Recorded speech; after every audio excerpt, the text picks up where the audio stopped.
The land stretched flat and brown to the horizon, cracked like old leather left in the sun. Maren Solberg stood at the edge of the property marker, her 2 children pressed against her skirts, and understood why her husband had never brought her here. Eric had called it their future. He had described green fields, a white house, children running through tall grass. He had died in a farming accident 3 counties away, never seen this place again after he filed the claim. Now she saw the truth. 160 acres of nothing. Gunnar tugged her hand. "Mama, where's the water?" "I don't know, sweetheart. Papa said there would be a creek. The dry gulch cutting across the property might have held water once. Now it held only dust and the bleached bones of a cow that had wandered here to die." Ingrid, 5 years old and too young to understand, pointed at the small cabin tilting in the distance. "Is that our house?" "Yes. It's very small. It will be enough." The ride into Dusty Creek took an hour. Maren left the children with the parson's wife and walked to the general store alone. She needed supplies, she needed information. She needed to understand what Eric had left her. The men at the counter stopped talking when she entered. They did not resume until she had passed, and then their voices dropped to whispers she could still hear. "That's the Norwegian widow, Solberg's wife.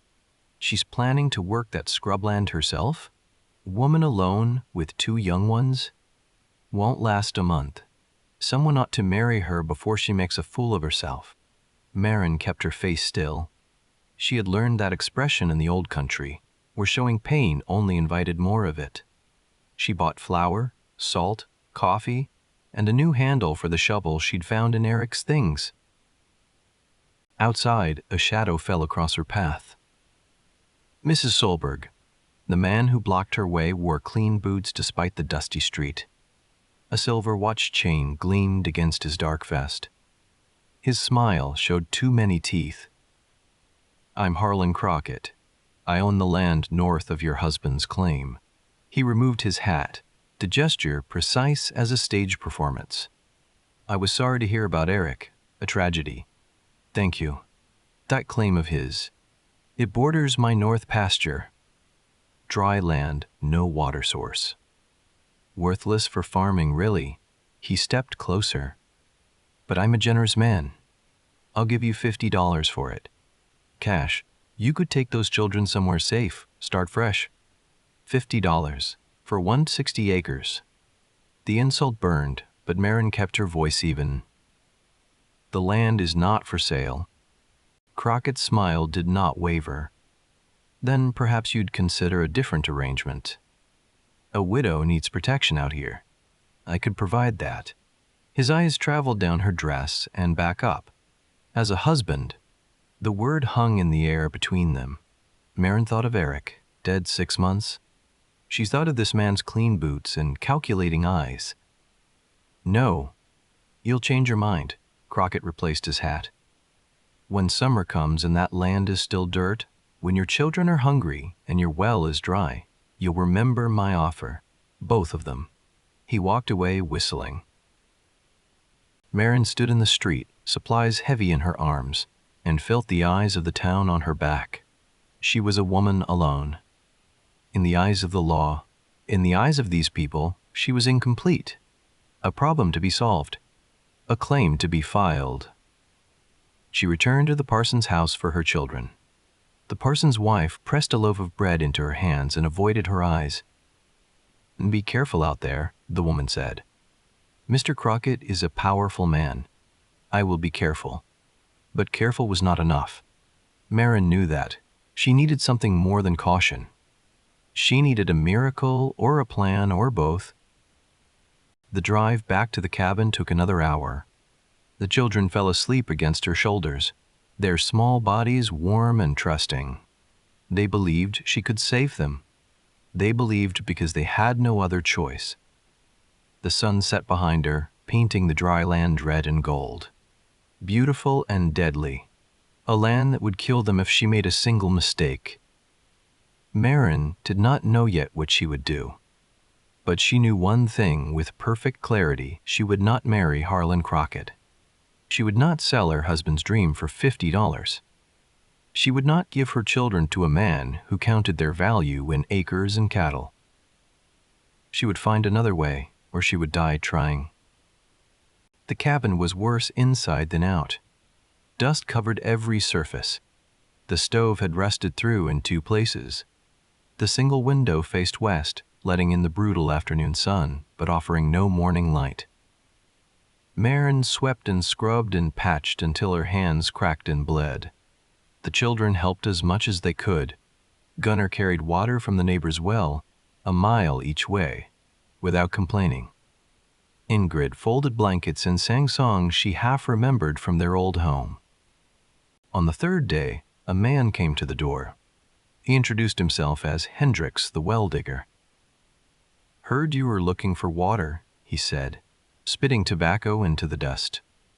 "Drove a test hole on your land last summer when your husband first filed. Went down 60 feet. And? Dry clay. Nothing but. You'd have to go 200 feet, maybe more. And even then there's no guarantee." He scratched his beard. "Cost more than that land is worth. $300, easy." $300. Maren had $47.60 to her name. "Thank you for telling me." Hendricks looked at her with something like pity. "You should take Crockett's offer, ma'am.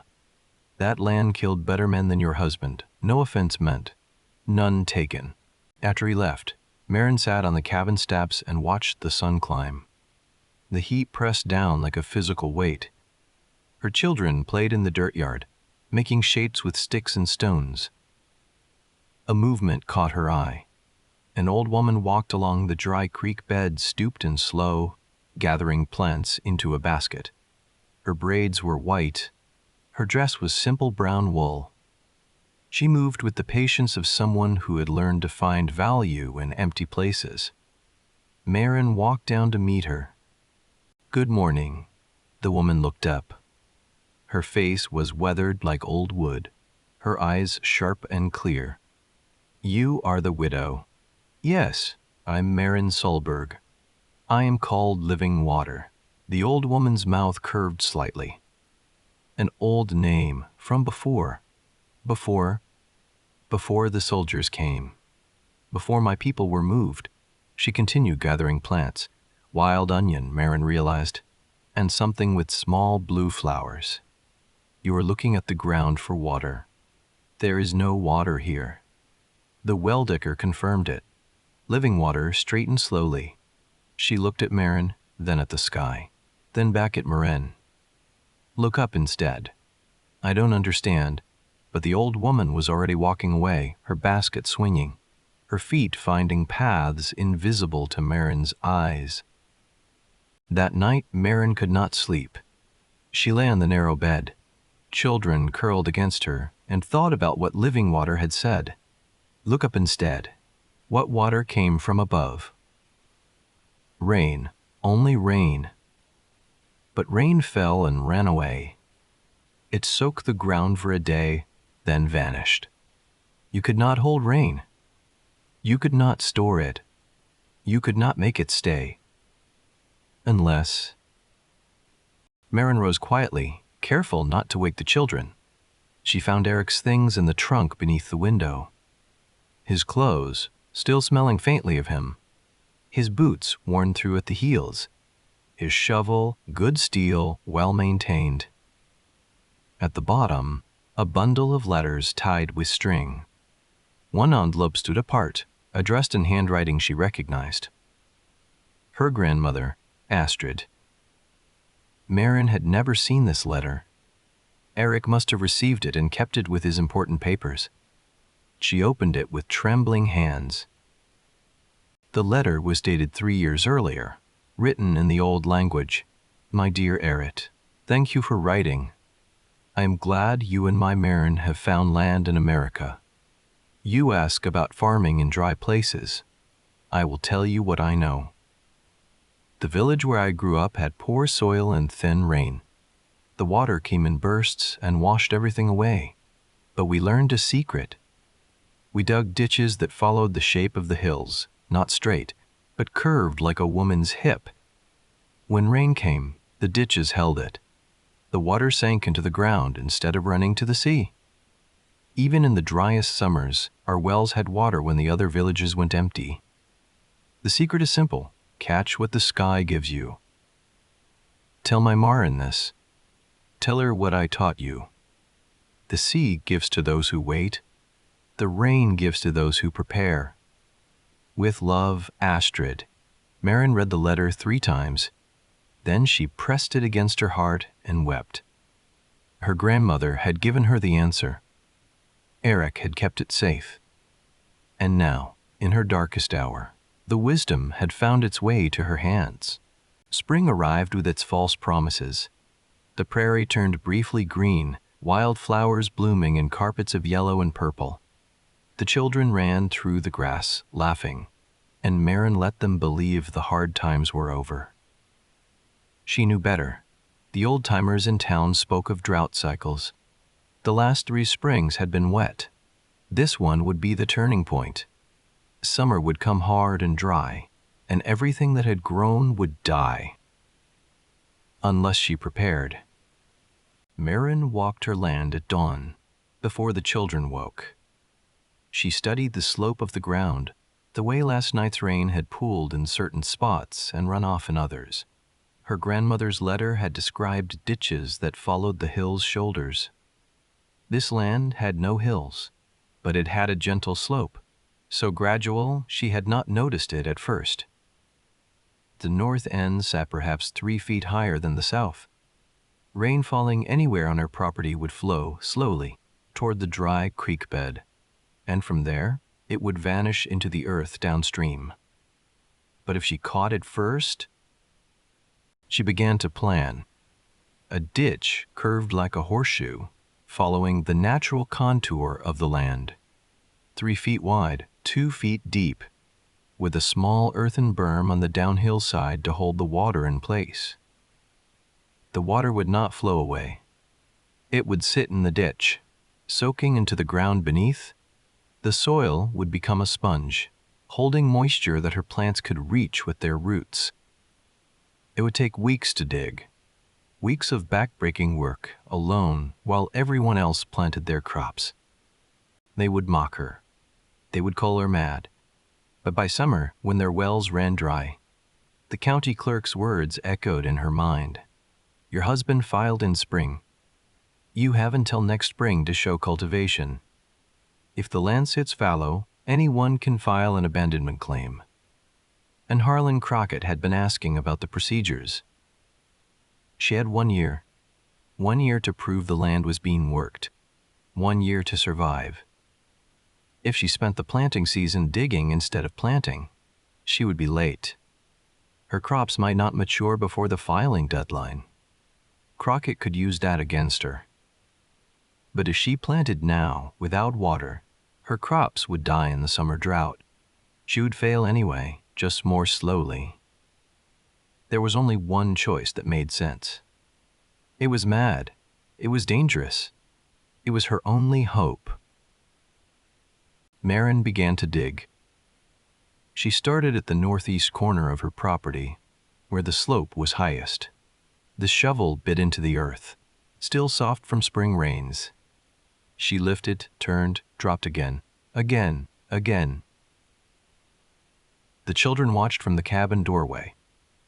What are you doing, Mama? Preparing. For what? For summer. Gunnar frowned. But summer's warm. Why do you need to dig? Maren wiped sweat from her forehead. Sometimes the things that keep us safe look strange to others. Your great-grandmother taught me that. By midday she had carved 10 feet of ditch. Her shoulders burned, her palms had blistered despite the cloth wraps she wore. But the ditch was beautiful. It curved with the land, following the contour as if it had always been there. Another 200 feet to go. Word spread through Dusty Creek like fire through dry grass. The Norwegian widow had lost her mind. Maren heard the whispers every time she came to town for supplies. She saw the sidelong glances, the shaking heads, the pity that barely concealed satisfaction. Playing in the dirt while everyone else plants. She'll starve those children. Crockett's right. She'll be gone by summer. She bought what she needed and left without speaking. There was no point defending herself. Words meant nothing here, only results. The digging continued, week after week, sunrise to sunset. Maren carved her curved ditch across the property. Her body adapted to the work. The blisters became calluses. The burning muscles became hard as rope. Living water appeared one morning without announcement. She stood at the edge of the ditch, watching Maren work, saying nothing.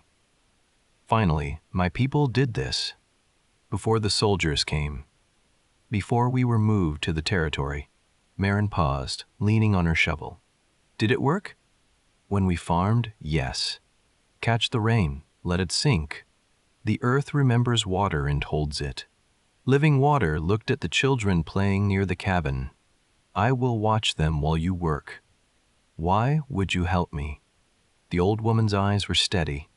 You listened. Others talk, you listen. From that day, living water came every morning. She watched the children. She taught them to find edible plants, wild onion, lamb's ear, prairie turnip. She showed Ingrid how to weave grass into small baskets. She taught Gunnar to read animal tracks in the dust. She never asked for payment. She never explained her reasons. She simply appeared, helped, and disappeared when the sun grew hot. In the third week, Harlan Crockett rode by with two of his ranch hands. He stopped his horse at the edge of Maren's property, staring at the long, curved scar in the earth. His face shifted through confusion, amusement, and something darker. What in God's name are you doing?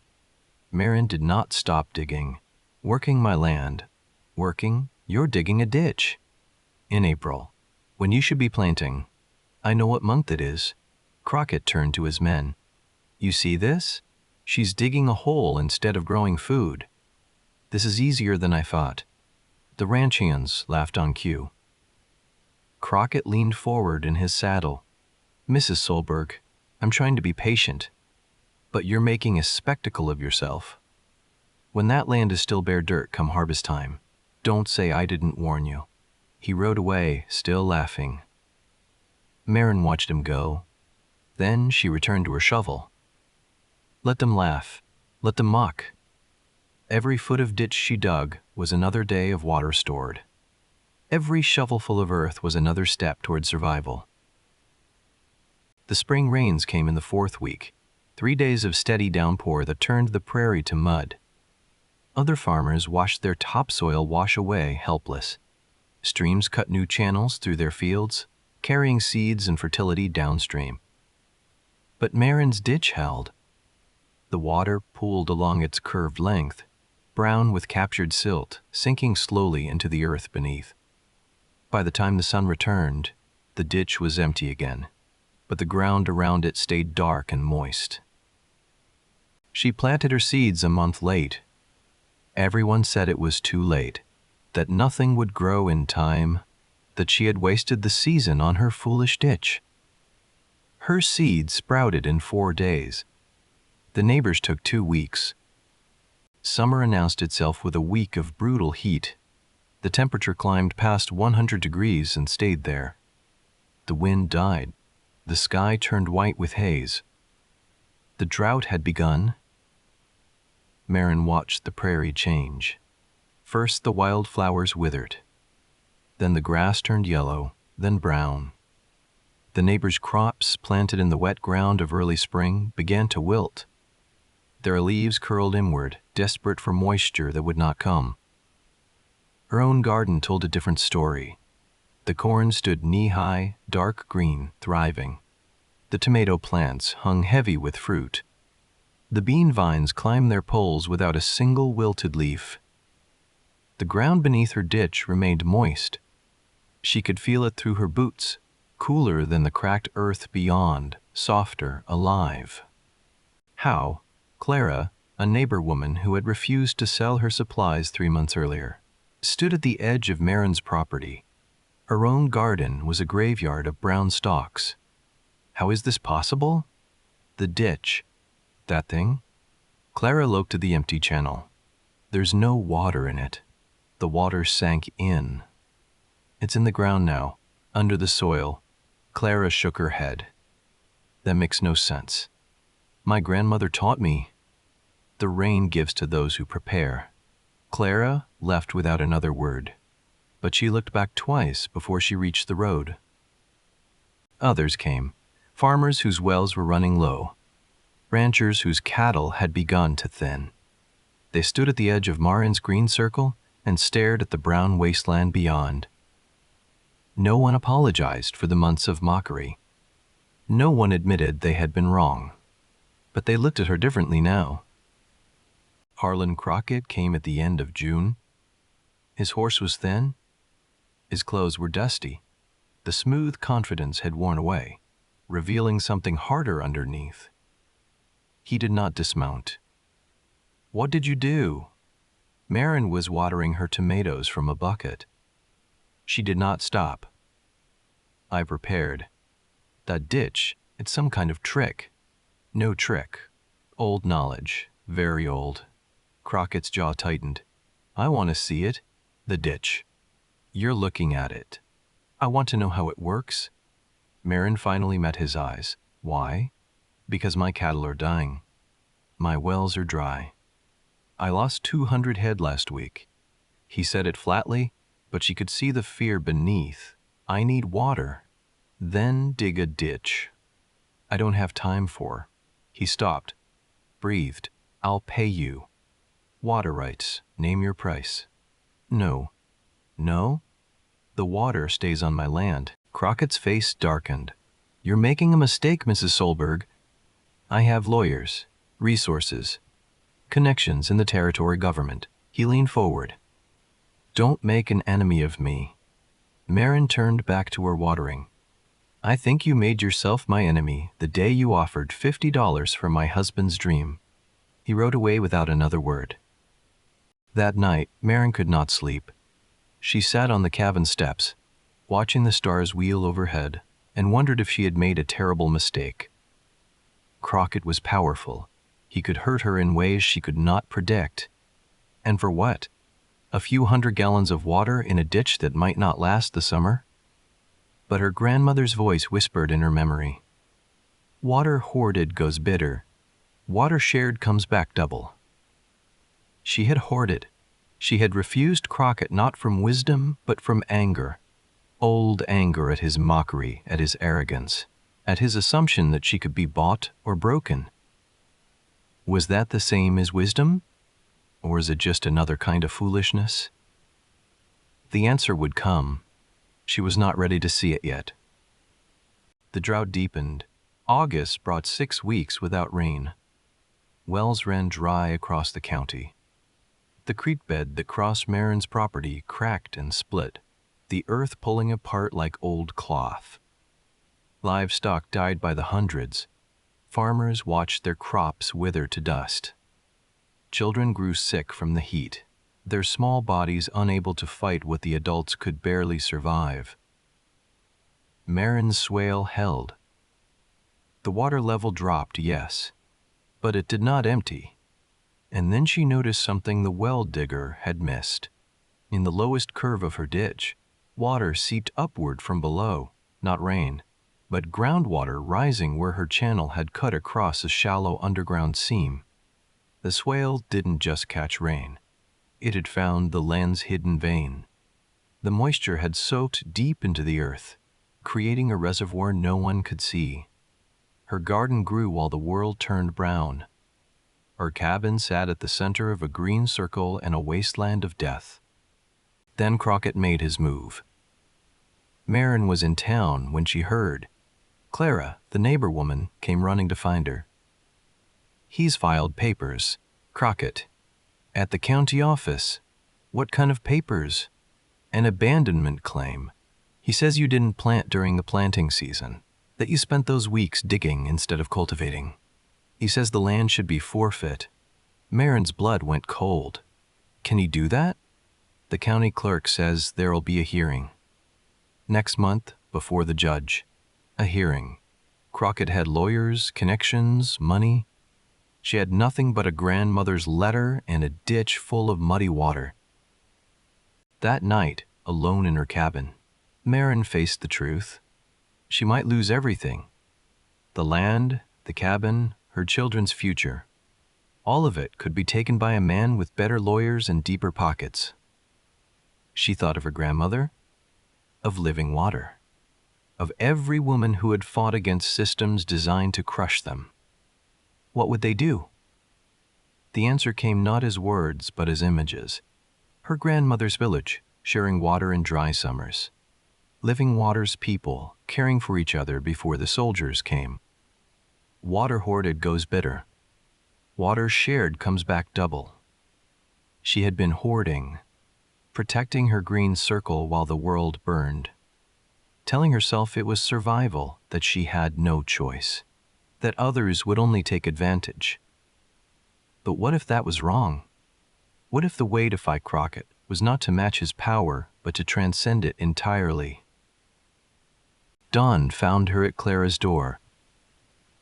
"I have water," she said. "Bring your buckets." Clara stared at her. "What?" "The ditch. It still has water. Bring your buckets. Your children are sick. I saw them yesterday. The heat will kill them without water." After everything, Clara's voice cracked. "I never helped you. I refused to sell you supplies. Bring your buckets." Clara brought her buckets, and she told her neighbors. Who told their neighbors? By noon, a line of wagons stretched from Maren's property to the road. They came with barrels and buckets and desperate hope. Farmers whose wells had failed, ranchers whose cattle were dying, women whose children had not kept water down in 3 days. Maren turned no one away. "How much?" each person asked. "Nothing. Just remember who shared with you." Some wept. Some could not meet her eyes. Some filled their containers and fled without a word, shame riding their backs like a physical weight. But they all came back, because their neighbors told them the widow shares her water. The widow asks for nothing. By the end of the week, half the county had drunk from Maren's ditch. The night before the hearing, living water appeared at her door. "You are afraid." Yes. Fear is honest. It means you understand what you might lose. The old woman pressed something into Maren's hands, a small bundle wrapped in cloth. "These are seeds, drought corn. My people saved them for centuries. They grow where nothing else will. Why are you giving me this? You asked the sky instead of the ground. You gave the water back to the people. Now take these, grow them, remember us." Maren held the seeds like sacred objects. What if I lose tomorrow? What if Crockett takes everything? Living water smiled, and for a moment she looked young, strong, unbroken by everything the world had done to her people. "Then you will start again." That is what we do. We lose and we start again, and we never stop teaching our children what we learned. She left without another word. The hearing took place in the county courthouse, a wooden building that smelled of dust and old paper. Crockett sat at one table with 2 lawyers in expensive suits. Maren sat at the other table alone. Judge Morrison looked tired. He had presided over too many drought cases this summer, foreclosures, abandonments, disputes over water that no longer existed. "Mr. Crockett, state your claim." Crockett's lawyer stood. "Your Honor, the record clearly shows that Mrs. Solberg did not plant crops during the legal planting season. Instead of cultivating her homestead as required by law, she spent those weeks digging a ditch. The land sat fallow during the critical period. By the terms of the Homestead Act, the claim is abandoned." The lawyer sat down satisfied. "Mrs. Solberg, your response?" Maren rose. Her hands trembled. She gripped the edge of the table to still them. I did dig during a planting season. That is true, but I was not abandoning my land. I was preparing it. Preparing? The judge frowned. For what? For this. Maren gestured toward the window, toward the brown wasteland visible beyond. I knew the drought was coming. My grandmother taught me how to catch rainwater, how to store it in the ground. The ditch I dug held the spring rains. That water kept my crops alive when every other farm in the county died. Crockett's lawyer stood again. Your Honor, the law is clear. Cultivation means planting, not digging holes. I planted, Maren said. Later than others, yes. But I planted, and my crops grew. Go look at my land. It's the only green place for 10 miles. The judge rubbed his forehead. Is there anyone who can corroborate? The courtroom door opened. Clara walked in. Behind her came the well digger and the shopkeeper and the parson and a dozen farmers Maren barely recognized. Your Honor. Clara's voice shook but did not break. I'd like to speak. This is highly irregular. That ditch saved my children's lives. Clara pointed at Maren. She gave us water when we had nothing. She never asked for payment. My children are alive because of her. The well digger stepped forward. Mine too. My well went dry in July. Mrs. Solberg shared her water with anyone who asked. One by one, they spoke. The people who had mocked her. The people who had refused to help her. The people whose lives she had saved when she had every reason to let them suffer. Finally, the sheriff stood. I've seen 50 families draw water from that woman's land in the past month. She never turned anyone away. If that's not cultivating a community, I don't know what is. Judge Morrison looked at Crockett. You say the land was abandoned? Crockett's face had gone pale. The law. I know the law, Mr. Crockett. I also know that Mrs. Solberg's ditch kept half this county alive during the worst drought in 30 years. The judge picked up his gavel. Claim upheld. The land belongs to Maren Solberg. The courtroom erupted. Crockett was shouting, his lawyers trying to calm him, but no one was listening anymore. Maren stood alone at her table, tears streaming down her face. She had won. The rains returned in October, gentle, steady rains that soaked into the parched earth like medicine into a wound. The prairie began its slow recovery. Grass pushed through cracked soil. Creek beds filled again. Life crept back into the brown wasteland. Maren's ditch overflowed. She let it run, watching the water spread across her land and into her neighbors' fields. The system she had built was no longer just hers. It had become something larger, something shared. Farmers came to study her methods. She taught them what her grandmother had taught her. Follow the contours, build the berms, let the water sink instead of run. By the end of autumn, a dozen new swales had been dug across the county. Crockett left Dusty Creek before the first snow. His ranch had failed. He had never learned to manage water, had spent his fortune on lawyers instead of ditches, had made enemies of everyone who might have helped him. He sold what remained at auction and vanished into the east. No one mourned his departure. A new man appeared that autumn. His name was Thomas. He was quiet, practical, strong in the way of men who had worked hard all their lives without expecting praise.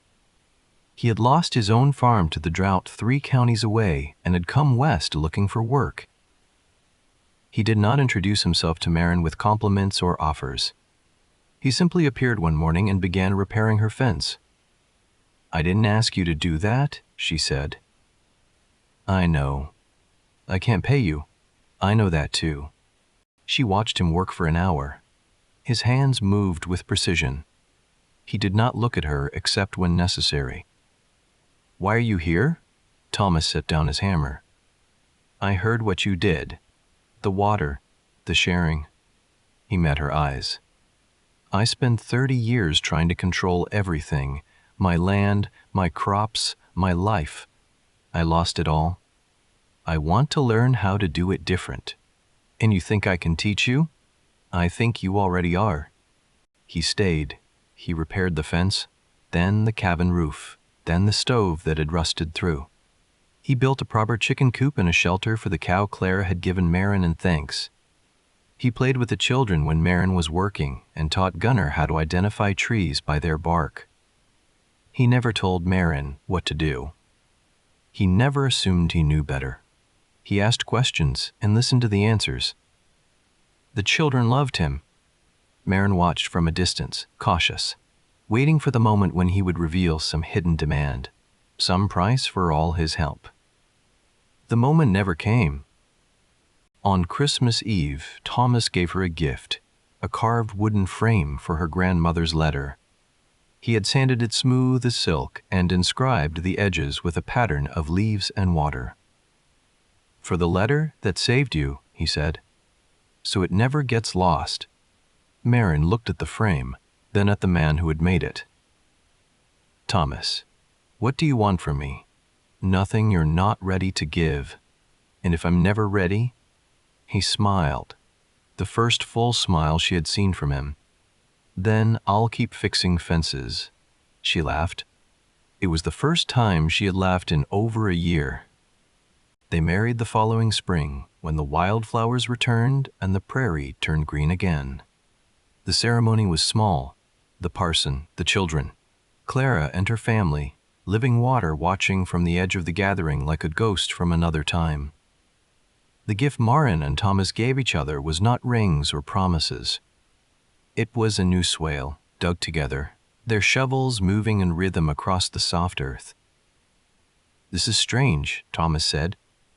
Most couples exchange vows. We're exchanging something better. We're exchanging work. He laughed and kept digging. The years passed. Maren's ditch became Maren's Circle, a name that spread across Kansas and beyond.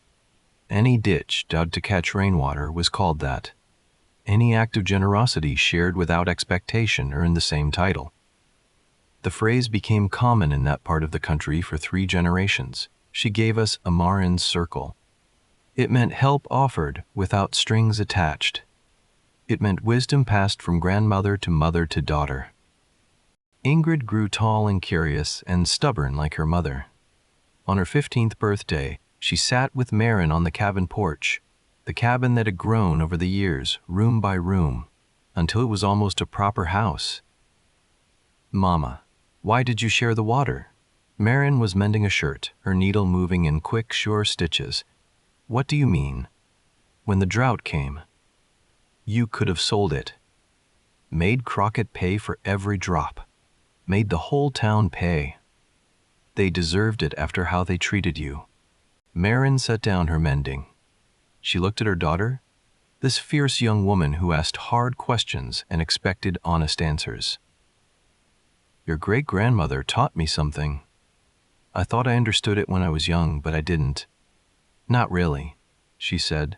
Water hoarded goes bitter. Water shared comes back double. That doesn't make sense. Water is water. No, she wasn't talking about water. Maren touched her daughter's hand. She was talking about kindness. Grudges held go bitter. They poison everything they touch, but generosity shared comes back double?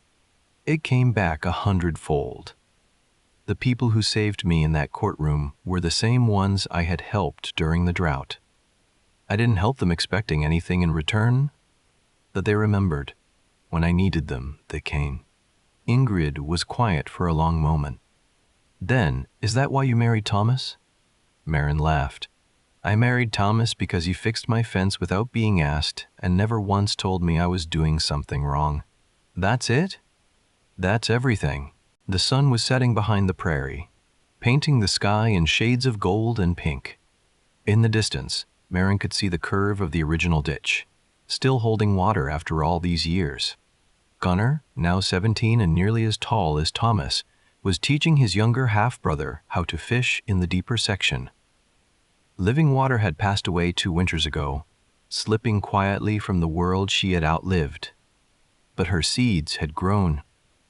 Maren's fields now produced drought corn alongside the vegetables and wheat, the ancient variety thriving where other crops failed. The earth remembered water. The earth remembered kindness. The earth remembered everything that had been poured into it. Ingrid. Yes, Mama. Maren handed her daughter the grandmother's letter, now framed and worn with years of handling. I want you to keep this. Pass it to your daughter someday. Teach her what I taught you. Ingrid took the frame carefully. The rain gives to those who prepare. And what the rain gives, we must give back. Maren smiled. The circle was complete. Somewhere beyond the horizon, clouds were gathering. The first rains of spring, coming to fill the ditches and soak the earth and begin the cycle again. This was how it worked. This was how it had always worked. Grandmother to mother to daughter. Wisdom flowing like water, sinking deep, rising again. The end.